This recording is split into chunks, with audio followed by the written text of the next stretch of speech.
remember in a previous video I said that it would be good to pay attention to what falls out with this character Isaiah Lee, who was arrested after he bum rushed Dave Chappelle and was holding a weapon which looked like a gun but was actually a knife. Oh, rather peculiar weapon in and of itself. But anyway, didn't actually get to use the weapon, just ran, knocked Chappelle down, and then ran off the stage, and then got manhandled by security afterwards. But the question is, how was he allowed to get up on the stage in the first place? How was he allowed to get into the venue with a weapon in the first place? These are questions that have not been answered. I have not heard them even really be asked all that much. And I'm trying to more or less pay attention to what's going on, just because, I don't know. I suspect certain things here that I cannot prove at this point. I'll probably never be able to prove them, but my suspicion is that this person was perhaps sent to do the dirty work of those who sent him, in the same manner that we've seen others in the past: Sirhan, Mark David Chapman, John Hinckley, and others. This is just the vibe, if you will, that I'm getting off of this guy. Now, before, when I talked, I didn't know anything about this case. I didn't know anything about him except his name and what happened and the weapon that he had on him. But I'm going to read this. This is from Hip Hop Wired. It's where I could find this information. Failed Dave Chappelle attacker previously wrote song about the comedian. So he goes under the name Isaiah Lee is his real name, but he goes under the name of No Name Trapper. No Name _ Trapper. Trap, if you didn't know, just to educate all of you who are not informed on hip hop. Trap is a particular kind of rap music that features a mumbling style.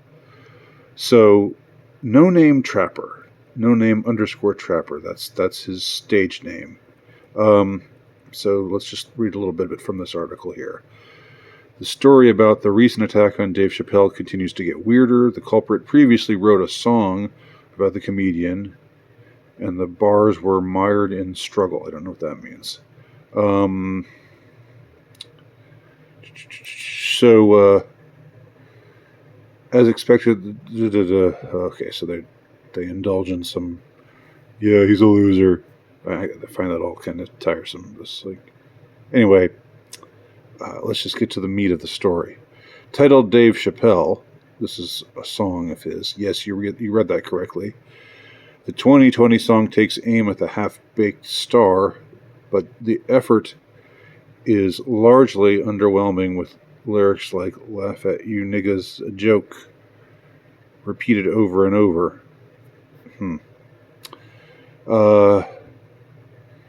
Additionally, No Name Trapper, his stage name, the stage name of Isaiah Lee, seemed to vaguely foretell the attack, too, with a lyric referencing the venue. Walking straight into Da Bowl, the Hollywood Bowl, was where the show was taking place, where Lee assaulted Chappelle on stage.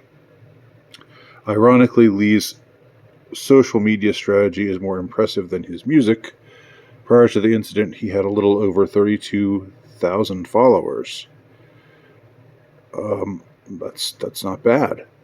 On the flip side, he only followed about 80 users, one of them being Dave Chappelle.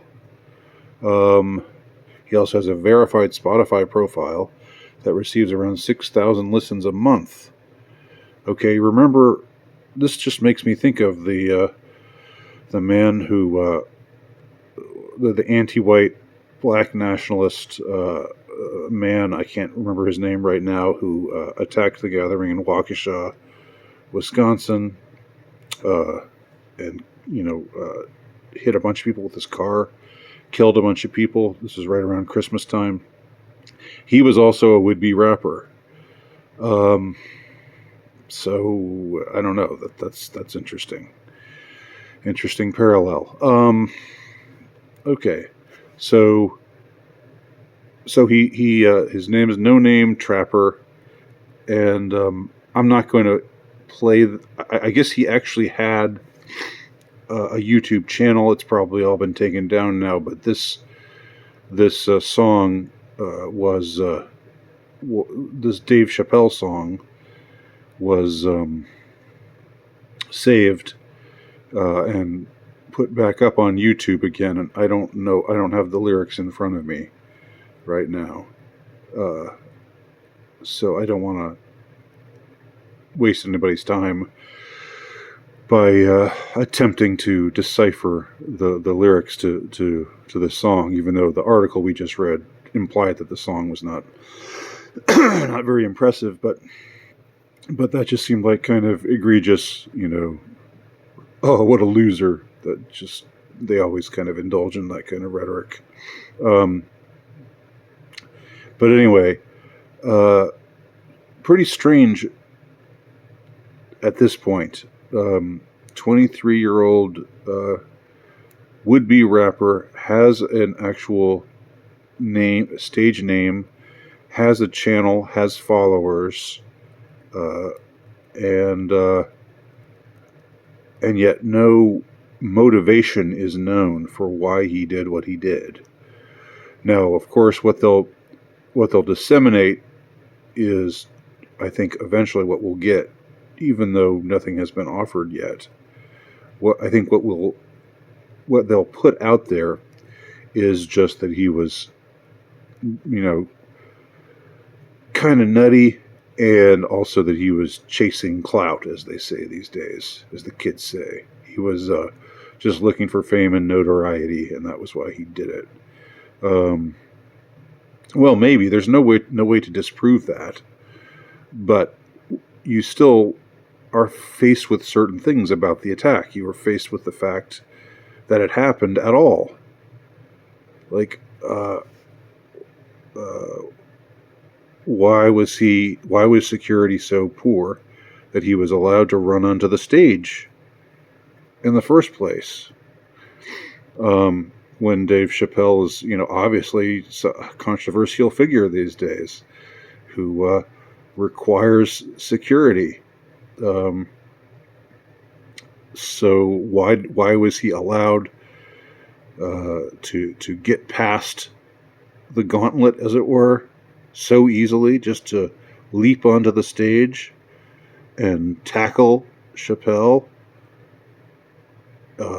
They got to him after that, but I mean, they beat up Oswald pretty good after he or they beat up Jack Ruby pretty good after he shot Lee Harvey Oswald, but the damage had already been done. In this case, if Lee were trying to murder Chappelle, that didn't happen. But anyway, it could have happened, and they let him get onto the stage. How was that allowed? But more crucially, how was he allowed? How was he able to get past? This was a venue that had metal detectors, right? And I don't want to sound like a broken record. I said this on the last video on this subject. But how was he allowed to get past those metal detectors? How did that happen? How did he get past them with a deadly weapon in the first place? And why aren't these questions being asked by anybody in the media? Why aren't these obvious questions not being asked? I ask you. Thanks for watching.